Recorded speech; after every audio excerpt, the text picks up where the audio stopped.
اعوذ باللہ من الشیطان الرجیم بسم اللہ الرحمن الرحیم الحمد للہ رب العالمین والصلاة والسلام علی محمد وآلہ الطاہرین صلی اللہ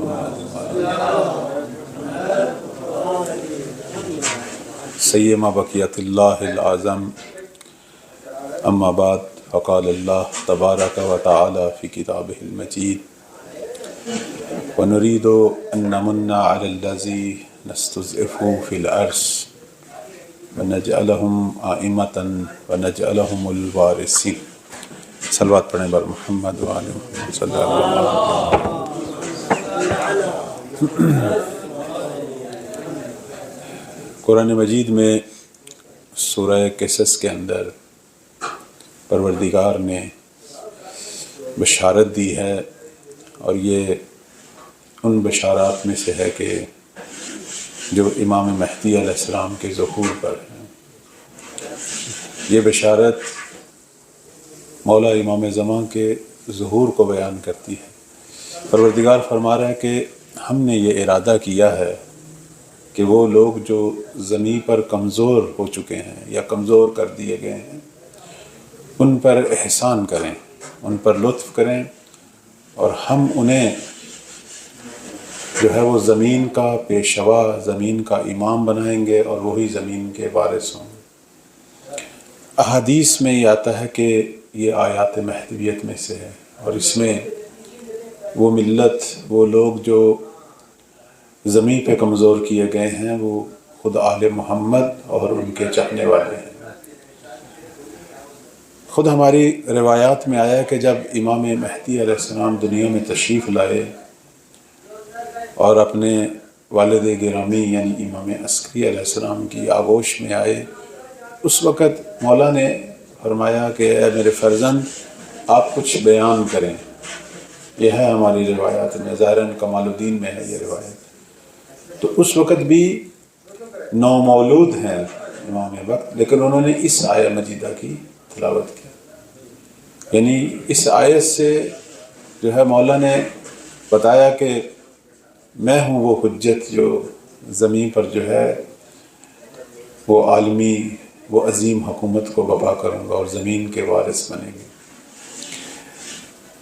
تقریباً 300 سے زیادہ آیات ہیں کہ جن کے بارے میں ہمارے مفسرین کہتے ہیں کہ یہ امام مہدی علیہ السلام سے مربوط ہیں، اور یہ بہت بڑی تعداد ہے، یعنی ایک امام معصوم کے حوالے سے۔ یقیناً ایسا ہی ہونا چاہیے، چونکہ جس ہستی نے دنیا کے اندر اسلام کو نافذ کرنا ہے، قرآن کو نافذ کرنا ہے، تو ان کے بارے میں یقیناً زیادہ تعداد میں آیات ہونی چاہیے۔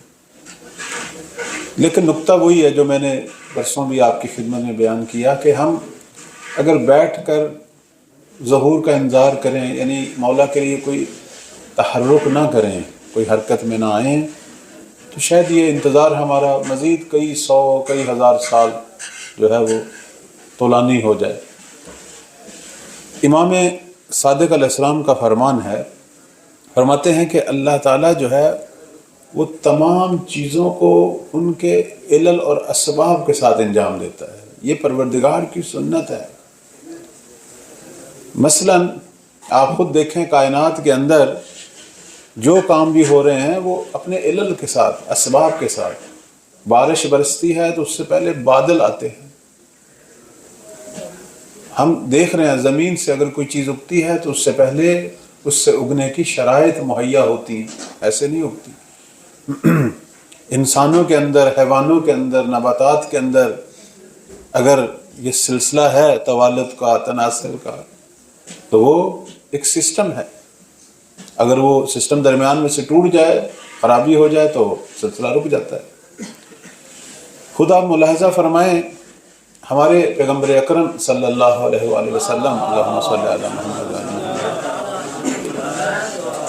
کتنا عرصہ مکہ میں 13 سال کوشش کرتے رہے لوگوں کو دین کی طرف، دین حق کی طرف ہدایت کریں۔ بہت تھوڑے لوگ ایمان لائے۔ اصل میں تو انبیاء کی جو بعثت ہے، قرآن کیا کہتا ہے، وہ اس لیے آتے ہیں کہ انسانی معاشروں میں اقامہ قسط، عدل و انصاف کو قائم کریں۔ نبی ہمیشہ حکومت کے لیے آتے ہیں۔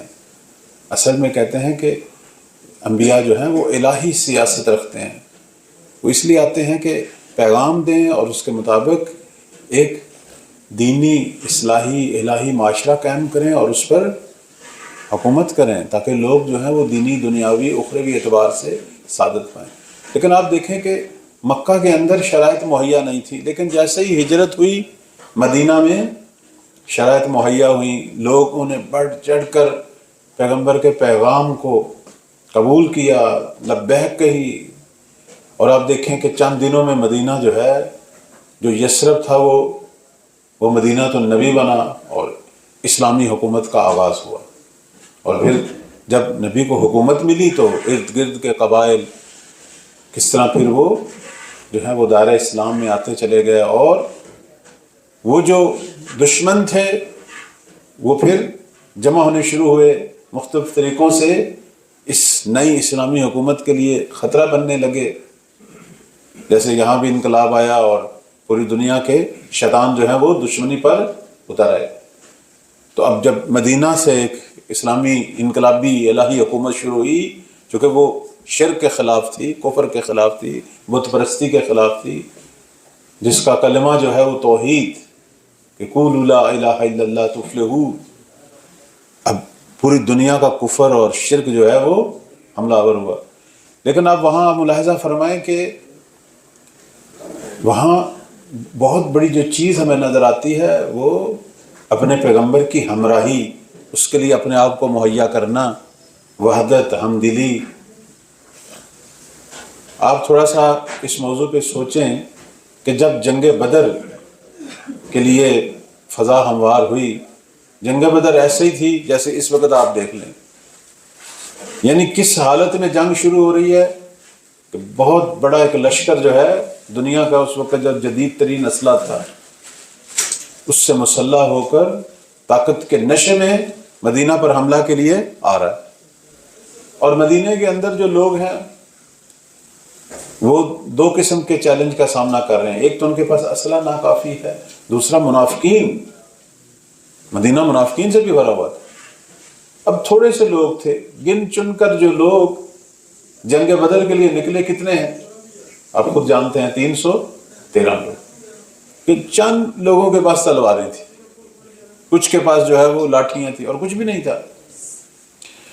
لیکن میرا ایک سوال ہے آپ سے، وہ یہ ہے کہ اگر یہ نہ نکلتے، کہتے ہیں ہم تو لڑ ہی نہیں سکتے، یہ تو ایک طاقتور فوج ہے، ہم نہیں لڑ سکتے، نتیجہ کیا ہوتا؟ نتیجہ یہ ہوتا کہ وہ آرام سے مدینہ میں گھستے، قتل عام کرتے، ان کو گھروں سے نکال کر ان کو بھی اور نبی کو بھی سب کو شہید کرتے۔ لیکن جب یہ نکلے، بے شک تھوڑے سے تھے، جب یہ نکلے تو خدا نے ان کی حمایت کے لیے، جب یہ نکلے اپنے نبی کی ہمراہی کے لیے، جب یہ نکل پڑے کفن پوش ہو کے، تو پھر خدا نے اس وقت ان کی حمایت کے لیے فرشتے نازل کی، جنگجو فرشتے، جن کے بارے میں قرآن میں ہے کہ علامت زدہ فرشتے، کہ جنگ بدر جس میں توازن عجیب تھا، ایک طرف 1000 کافر مشرک اور مانے ہوئے جنگجو جو مسلح تمام تر اسلحہ کے ساتھ تھے، اور ایک طرف 313 کمزور کسان عام لوگ، یہ کوئی جنگجو تھوڑے تھے، لیکن فرشتوں کی مدد پہنچی اور یہ شکست عظیم فتح میں بدل گئی۔ اچھا، اب اس میں ہوا کیا؟ ہوا یہ کہ جب ہم نکلیں گے تو الہی مدد آئے گی نا، حرکت ہماری طرف سے ہو پھر برکت ہوتی ہے، لیکن اگر ہم بیٹھے رہیں کہ نہیں خدا ہی سارے کچھ کرے، خدا ہی مہدی زہرا کو بھیجے، وہ آئیں اور مشرق اور مغرب کو اپنے اختیار میں لے لیں۔ ابھی بھی آپ تصور فرمائیں، آج کا شیعہ کیا سوچتا ہے پوری دنیا کے اندر؟ وہ یہ سوچ رہا ہے کہ میرا کوئی فرض نہیں ہے کسی ظالم سے لڑنا، کسی برائی سے لڑنا، یہ کس کا کام ہے؟ امام مہدی کا کام ہے، وہ آئیں اور دنیا سے برائی کو ختم کریں، خود ہی شرق و غرب کے ظالموں سے لڑیں اور ہمیں ایک بنی بنائی حکومت جو ہے وہ مل جائے۔ تقریباً ہم اسی انتظار میں ہیں، اور یہ وہ چیز ہے جو غیبت کو طلوع نہیں کر رہی، یہ وہ چیز ہے جو ظہور میں تاخیر کا موجب بن رہی ہے۔ غیبت نعمانی میں ایک روایت ہے کہ ایک دفعہ کسی نے آ کے امام محمد باقر علیہ السلام کی خدمت میں عرض کی، صلوات پڑھیں بر محمد۔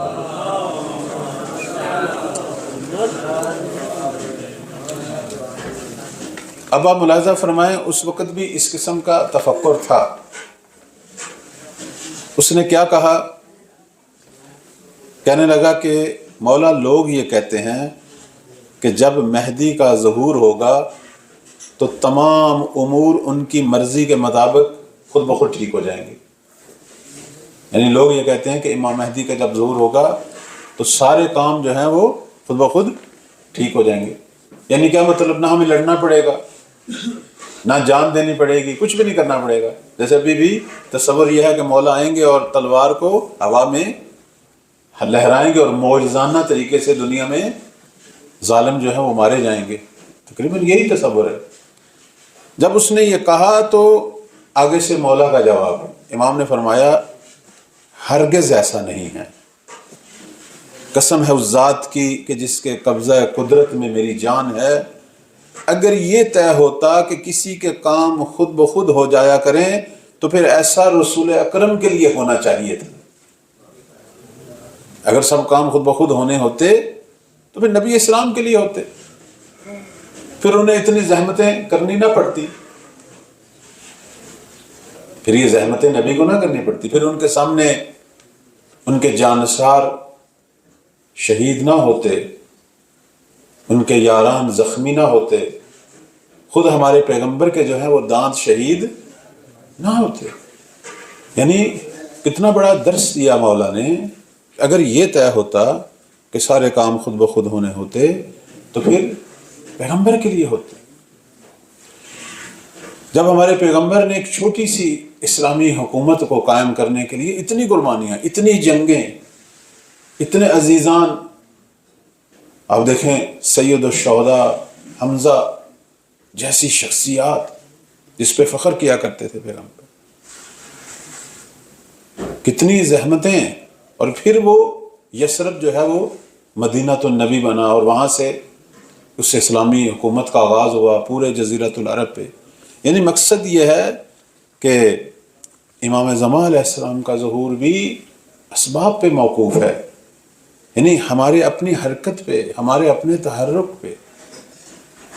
اس لیے کہتے ہیں کہ مولا کے ظہور کے لیے اہم ترین چیز جو ہے وہ یہ ہے کہ انسان وظائف منتظرین پہ توجہ کرے، چونکہ وہ آغاز ہیں۔ جب ہم اپنے اندر حقیقی کلچر انتظار پیدا نہیں کریں گے، جب ہم زمانہ غیبت میں اپنے وظائف پہ توجہ نہیں کریں گے کہ بالآخر مولا کے ظہور کے لیے کچھ ہمارے وظائف ہیں، جب تک ہم ان چیزوں پہ توجہ نہیں کریں گے اس وقت تک ظہور کا پیش خیمہ نہیں ہے، تیاری ہے، حرکت ہے۔ صلوات پڑھیں بر محمد و آل محمد۔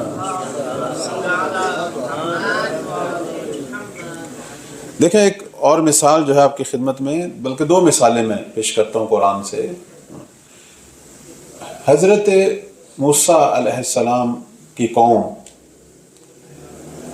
جب بنی اسرائیل کو مصر کے مظالم سے نجات ملی اور ان کو لے کے چلے، اتنے معجزے دیکھے اس قوم نے، دریائے نیل سے راستہ بنتا ہوا، فرعون اور اس کے لشکر کو غرق ہوتا ہوا، من و سلوہ، پتہ نہیں کیا کیا چیزیں دیکھتے۔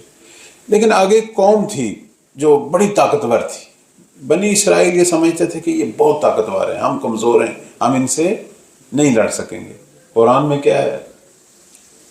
بنی اسرائیل کو اللہ نے حکم دیا کہ اگر تم سرزمین فلسطین تک پہنچنا چاہتے ہو تو ان سے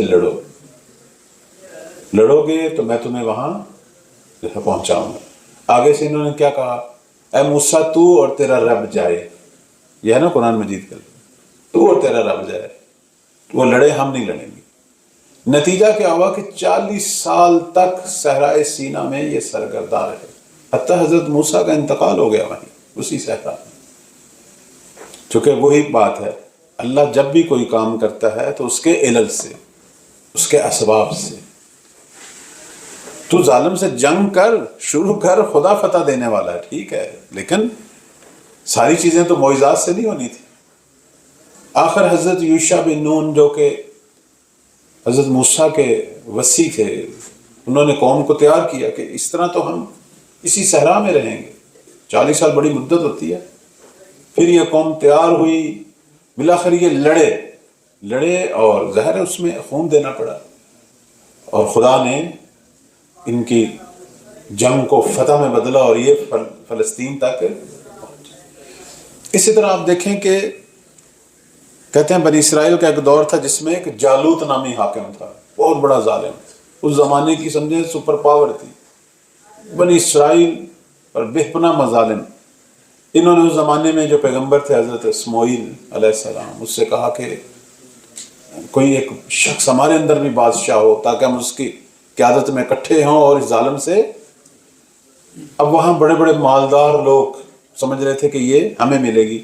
اللہ نے طالوت کا انتخاب کیا، اور طالوت کے انتخاب میں خدا نے صرف 2 چیزیں بیان کی کہ اس کے اندر علم ہے اور شجاعت. اگرچہ وہ کوئی بہت بڑا مالدار نہیں تھا، مچھلیاں پکڑنے والا ایک عام آدمی تھا، لیکن کچھ خصوصیات رکھتا تھا. خدا نے کہا یہ اس کی قیادت میں لڑو گے تو تم فتح پاؤ گے.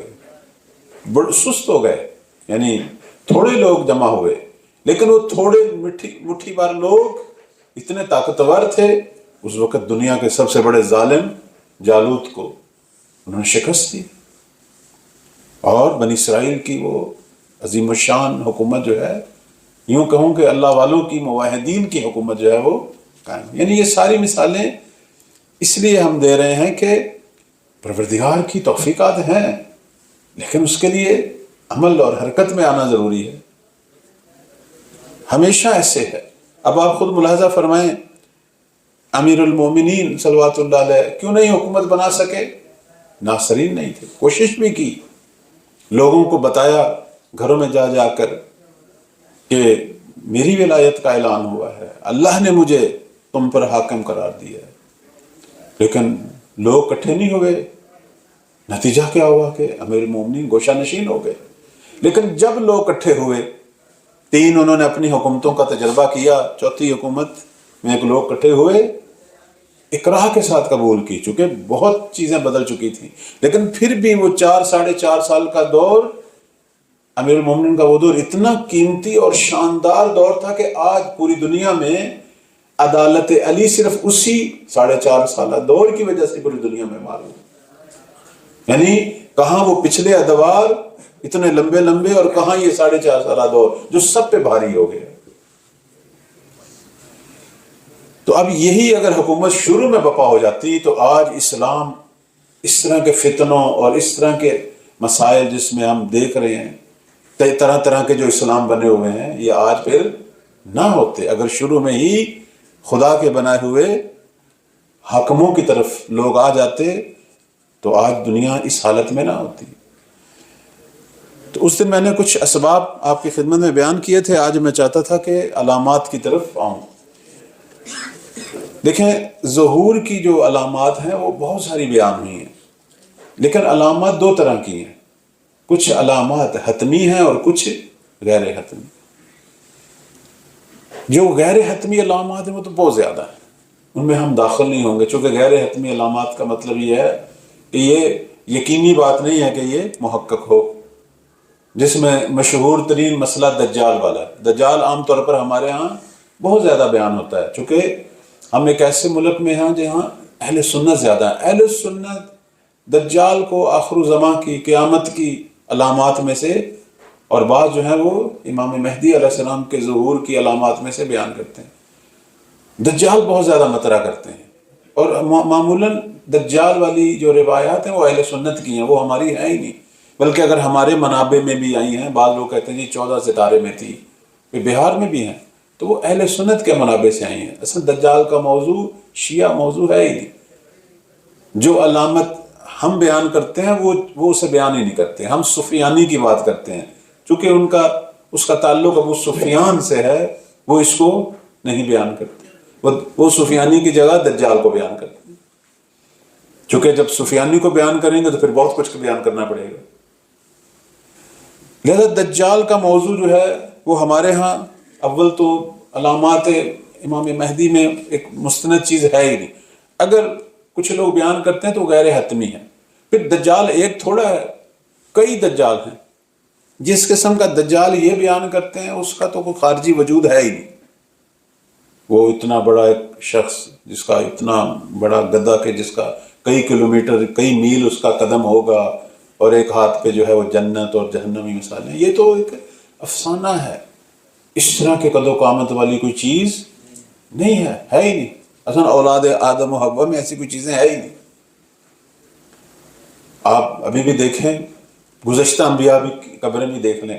میں ایک چھوٹے سا ایک لطیفہ آپ کی خدمت میں، ایک نقطہ دیکھنا. ہمارا چونکہ ماحول ایسا ہے کہ جہاں افسانوی باتیں زیادہ ہوتی ہیں. لوگ حضرت موسیٰ کے بارے میں، جیسے ہمارے ہاں ایک افسانہ چل رہا ہے، پہلے میڈیا نہیں تھا، پہلے جہالت زیادہ تھی، اس وقت یہ چیزیں چل جاتی تھی، اب نہیں. مثلا لوگ کیا کہتے تھے، میں اشارہ کرنا چاہتا ہوں کہ حضرت موسیٰ کا قد کتنا تھا؟ 40 گز چلو کہہ لیں، یا 80 گز. اور ان کے ہاتھ میں جو عصا تھا وہ کتنے گز کا تھا؟ وہ بھی اتنا تھا.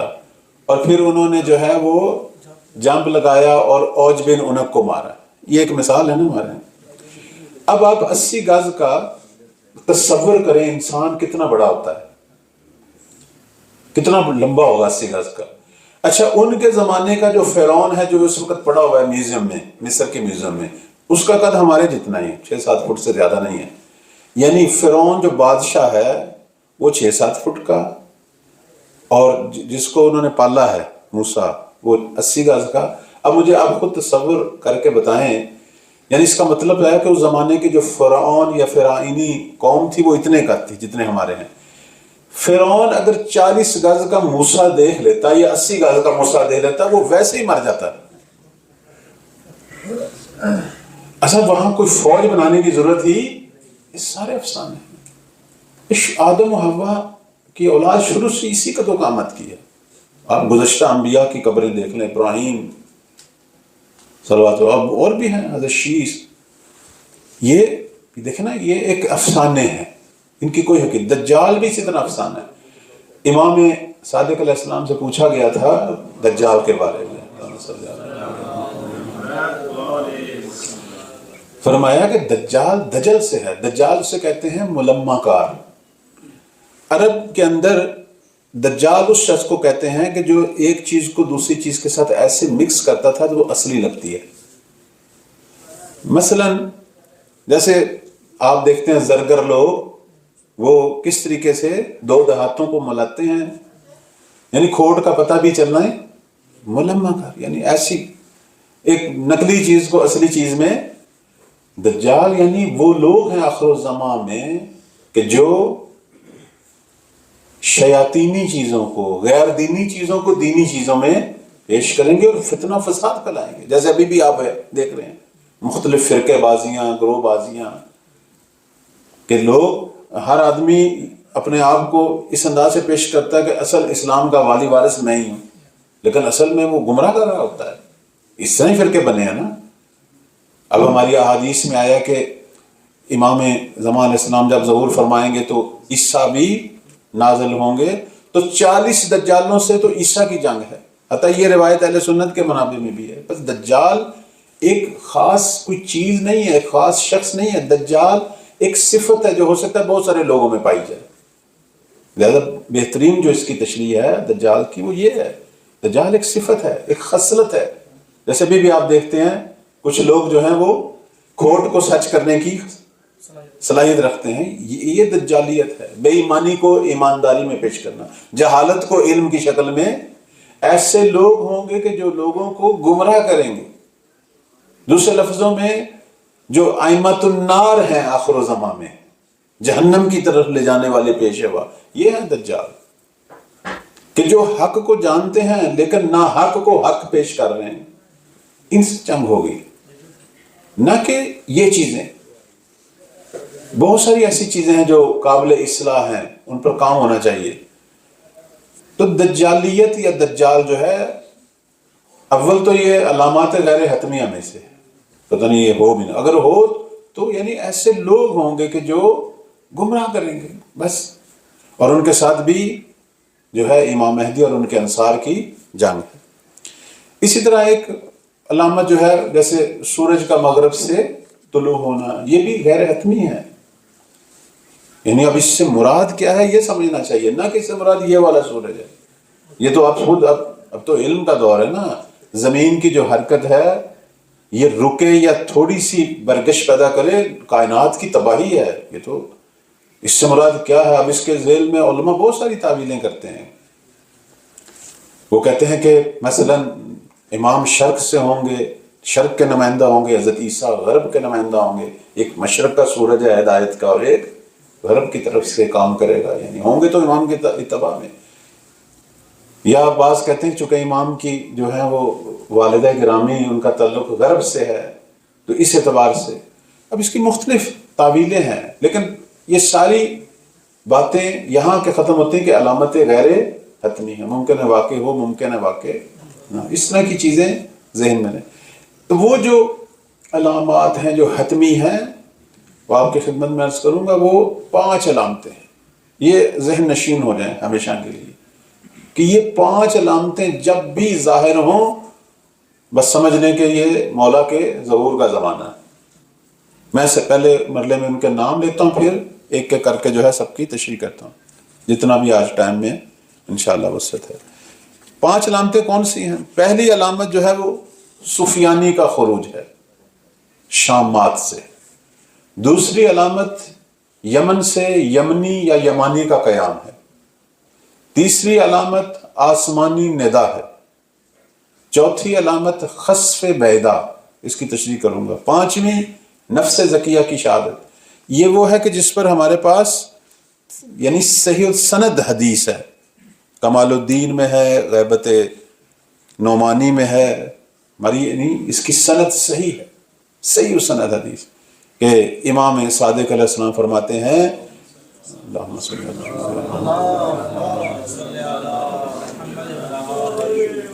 فرماتے ہیں کہ قائم کے ظہور کی 5 نشانیاں ہیں، سفیانی کا خروج، خسف بیدا، یمنی کا قیام، آسمانی آواز اور نفس زکیہ کی شہادت، یہ 5 حتمی، یعنی یہ ہر صورت میں ہے۔ جب ہم کہتے ہیں حتمی یعنی حتمن، اب پھر ان کے اندر پھر بحث ہے، آگے دقیق بحث ہے، بعض کہتے ہیں کہ بعض علامتیں ممکن ہے بدا کا جو ہے وہ شکار ہو جائیں، وہاں ان میں بدا واقع ہو، تو آخر میں آ کے 2 علامتوں کو یعنی حتمیوں میں سے بھی حتمی قرار دیتے ہیں، 2، وہ سفیانی کا خروج اور آسمانی آواز، باقیوں میں ممکن ہے بدا واقع ہو، انشاءاللہ بیان کروں گا بدا کے موضوع۔ اب جو ہے سب سے پہلی علامت ہے سفیانی، یہ احادیث کے اندر قطعی ترین یقینی ترین علامت سفیانی ہے۔ سفیانی کون ہے؟ سفیانی کے بارے میں عرض کروں گا کہ ابو سفیان کی نسل سے ایک شخص جو بعنوان سفیانی معروف ہوگا، اب اس کے کئی نام ہیں، عثمان بن انبسا بن عثمان، پتہ نہیں کئی نام ذکر ہوئے ہیں، ہمیں نہیں معلوم اس کا اصل نام کیا، لیکن بعنوان سفیانی معروف ہوگا، اور وہ بھی سرزمین شامات سے، نہ کہ شام سے، لفظ آیا شامات۔ شامات ہمارے چھٹے مولا کے زمانے میں ایک وسیع خطہ تھا جس پر جو پہلے بنی امیہ کی بھی حکومت تھی، وہ کون سا خطہ ہے شامات؟ آج اگر ہم اس کو اس پرانے نقشے کے مطابق دیکھیں تو کئی ملک اس کے اندر آتے ہیں، خود سوریہ آتا ہے، اردن اس کے اندر ہے، اور آپ کی خدمت میں عرض کریں سرزمین فلسطین اور لبنان، یعنی یہ سارے علاقے قدیم زمانے میں شامات کہلاتے تھے۔ ان میں سے ایک شخص بعنوان سفیانی خروج کرے گا، اور یہ وہی علاقہ ہے کہ جہاں آج بھی بنی امیہ موجود ہیں، ان کی نسل یعنی حقیقتاً نسب کے اعتبار سے بنی امیہ وہاں موجود ہیں، بالخصوص آپ دیکھیں سوریہ کے اندر موجود ہیں۔ اب جب یہ جولانی کی حکومت آئی، جولانی کی حکومت آئی ہے تو جا کے امیر معاویہ کی قبر پہ آنسو بہائے گئے، ہاں، اور کہا گیا کہ ہم تیرا دور دوبارہ جو ہے وہ لے کے آئیں گے۔ اس سے پہلے بھی جب داعش آئی تھی تو انہوں نے کہا تھا کہ ہم آل امیہ کی حکومت کا احیا کریں گے، حتیٰ یزید کو امیر المومنین کہا کہ ہم اس کی حکومت کا احیا کریں گے. یعنی یہ ہیں. بلکہ داعش کا میں اس زمانے میں جب یہ فتنہ اٹھا تھا، میں نے ان کا ایک رسالہ نیٹ پہ شائع ہوا تھا. اس رسالے کی جو تصویر ہوتی ہے، مین تصویر، اس پہ انہوں نے داعش کے ایک شخص کا ایک تصویر دی تھی، جو داعش کا ایک ہوتا ہے، جیسے ان کا ایک سراپا ہوتا ہے، کہ اس کے ایک ہاتھ میں خنجر تھا، دوسرے ہاتھ میں سر تھا، اور سر پہ لکھا ہوا تھا حسین ابن، یعنی وہ ان کا شعار ہے یہ، کہ وہ ابھی بھی وہ بنی امیہ کی حکومت کے تحقق کے لیے آئے ہیں. اس وقت بھی دیکھیں جولانی حکومت جو ہے وہ اسرائیل کے شانہ بشانہ جو ہے وہ لڑ رہی ہے ابھی بھی. وہ حتیٰ حزب اللہ پہ حملے شروع ہو رہے ہیں، لبنان پہ حملے کر رہے ہیں. یہ لوگ ہیں. حتیٰ یہ لوگ فلسطین میں بھی ہیں. فلسطین کے اندر امیر المومنین کے ساتھ تنفر براعت ابھی تک چل رہی ہے. وہاں ایسے گروہ ہیں جو حتیٰ مولا علی کو چوتھا خلیفہ بھی ماننے کو تیار ہیں. اردن کے اندر کیوں نہیں؟ یہ پٹی ساری ایسی ہے. اب وہ کہاں سے نکلے گا؟ انہی علاقوں سے نکلے. اب اس میں بعض روایت کہتے ہیں وہ وادی یابس سے نکلے گا. وادی یابس جو ہے وہ سوریہ اور لبنان کے درمیان، جو فلسطین اور سوریہ کے درمیان جو وادی ہے اسے کہتے ہیں وادی یابس، جہاں نہ کوئی درخت ہے نہ پانی ہے. بلاخر ایک شخص بنام سفیانی خروج کرے گا اور ارد گرد کے تمام قبائل کو ساتھ میں لائے گا، اور ایسا ایسا یہ دمشق پر اس کا قبضہ ہو جائے گا، اور فلسطین، اردن، اس سارے علاقوں پر اس کا قبضہ ہوگا. سفیانی کا خروج یعنی آپ 3-4 ملکوں کے بارڈر خراب ہوتا دیکھیں. یعنی اس کا شامات پہ جب مکمل قبضہ ہوگا پھر وہ عراق میں داخل ہوگا، عراق میں قتل و غارت، اور ادھر سے حجاز میں، مکہ مدینہ تک، یعنی یہ تمام علاقے جو ہیں یہ سارے اس کے کنٹرول میں ہوں گے. جس وقت سفیانی کا خروج ہوگا اسی وقت یمنی یا یمانی کا قیام بھی یمن سے ہوگا. کہتے ہیں ایک ہی دور میں ہوگا.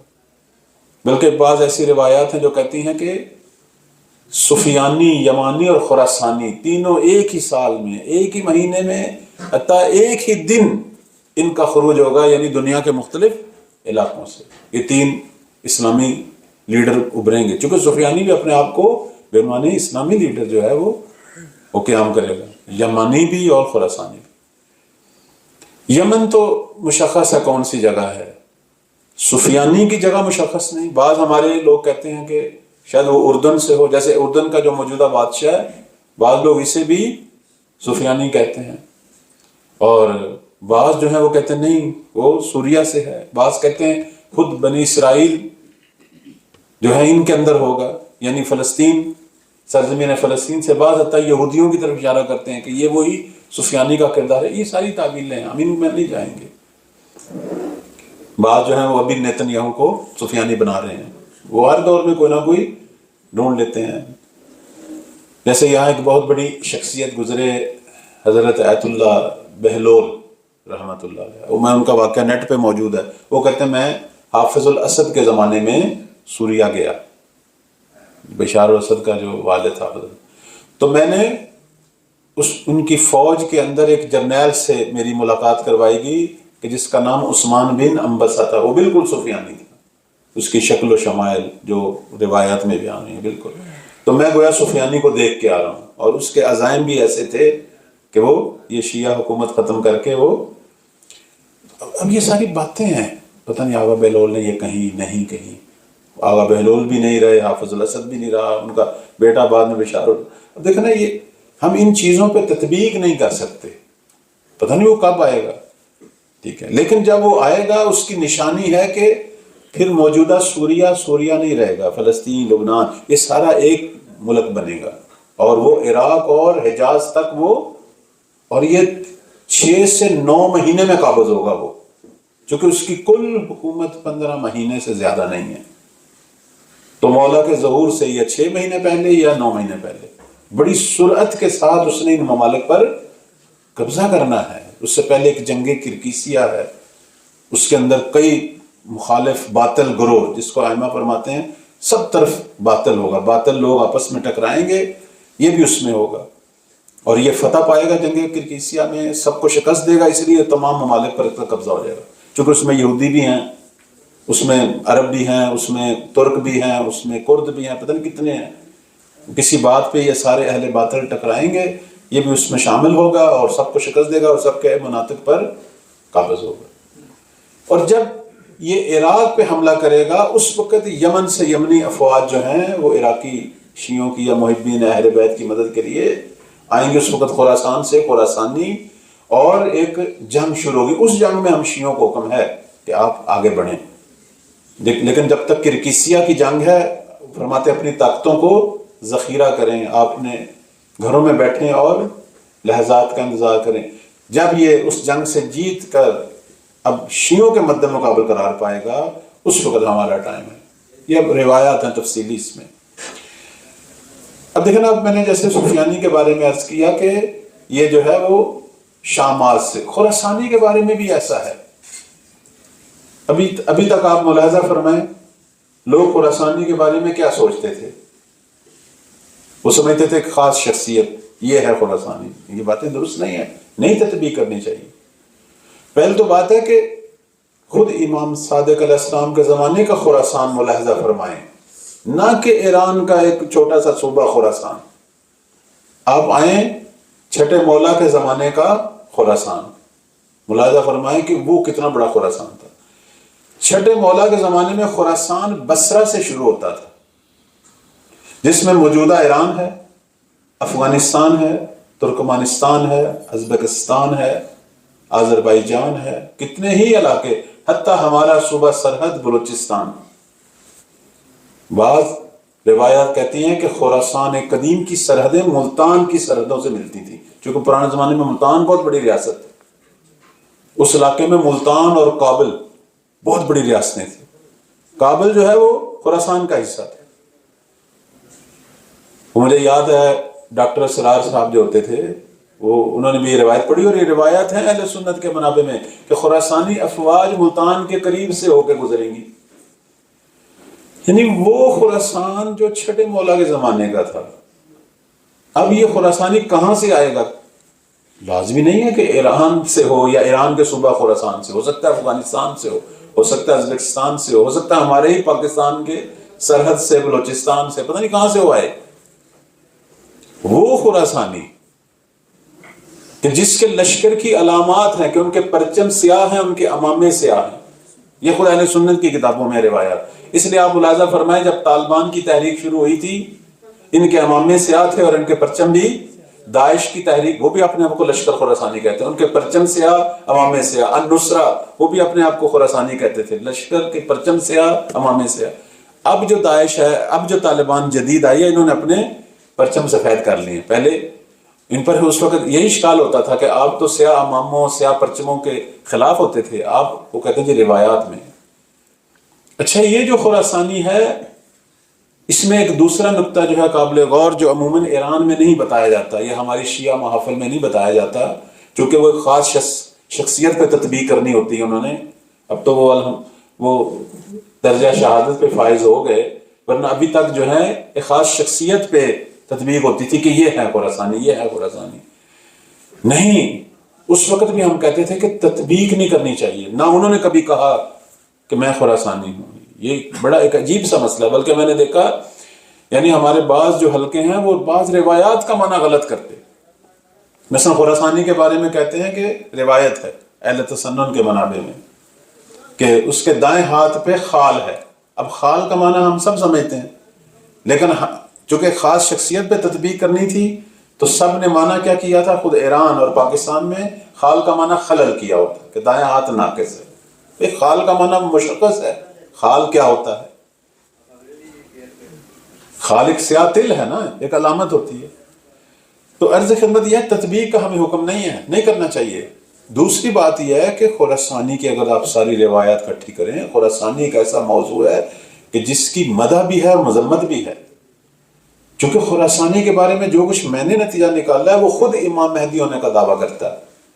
اس لیے آپ دیکھیں اہل سنت کے اندر امام مہدی کی جتنی روایات ہیں وہ یہی کہتے ہیں کہ خراسانی جو ہے وہ خراسان سے ہے، اور وہ کون لوگ ہیں؟ سیاہ پرچموں والے، سیاہ ماموں والے، اور ان کے اندر مہدی ہے، خود مہدی ہونے کا دعویٰ کرتا ہے، اور خراسانی سید بھی نہیں ہے، شاب ہاشمی، ایک ہاشمی جوان۔ پھر ہماری احادیث یہ کہتی ہیں کہ یہ شخص جو ہے یہ بھی لڑے گا سفیانی سے، یہ بھی جو ہے وہ یمانی افواج کے ساتھ مل کر سفیانی لشکر سے لڑے گا، لیکن یمانی کی طرح نہیں ہوگا۔ یمانی کی بہت زیادہ تعریف ہے، انشاءاللہ موقع ملے گا کل سے میں باقی بھی علامات پہ انشاءاللہ کچھ نہ کچھ عرائض بیان کروں گا۔ اس کا آخری اختتام خراسانی والی بات کا میں یہاں کروں گا۔ کہتے ہیں کہ جب امام مہدی علیہ السلام کا ظہور ہوگا تو یہ اپنی فوج لے کر امام کے مد مقابل بھی قرار پائے گا۔ یہ عام طور پر بیان نہیں ہوتا، یہ سمجھتا ہے کہ میں مہدی ہوں۔ جب امام اس کے سامنے آئیں گے تو یہ فوج لے کے مقابلے کے لیے آئے گا، تو امام کہیں گے اگر تو مہدی ہے تو نشانیاں دکھا مہدیت کی، تبرکات انبیاء دکھا، بالآخر امام مہدی ہونے کی نشانی ہے۔ پھر امام خود اسے اپنی نشانیاں دکھائیں گے اور یہ ایمان لائے گا، آخر میں ایمان لائے گا، لیکن اس کا لشکر دو حصوں میں تقسیم ہو جائے گا، کچھ اس کے ساتھ مہدوی افواج میں داخل ہوں گے اور کچھ چھوڑ کے چلے جائیں گے کہ ہم تو تجھے مہدی سمجھتے تھے۔ اور آخری بات جو ہے خراسانی کے بارے میں کہ خراسانی کا قیام علامات غیر حتمیہ میں سے ہے، ممکن ہو ہی نہ، علامات حتمیہ میں سے نہیں ہے۔ تو سفیانی کون ہے؟ اس کے بارے میں چھٹے مولا فرماتے ہیں اگر تم سفیانی کو دیکھو سمجھو تم نے دنیا کے پلید انسان کو دیکھ لیا، اتنے مظالم ڈھائے گا یہ۔ میں نے بہت ساری روایات میں ملاحظہ کیا ہے کہ ائمہ علیہ السلام کے اصحاب جب سفیانی کے بارے میں گفتگو سنتے تھے ائمہ کی تو کہتے تھے کاش یہ علامات غیر حتمیہ میں سے ہو۔ ائمہ فرماتے تھے نہیں، یہ اتفاقاً حتمی علامت میں سے۔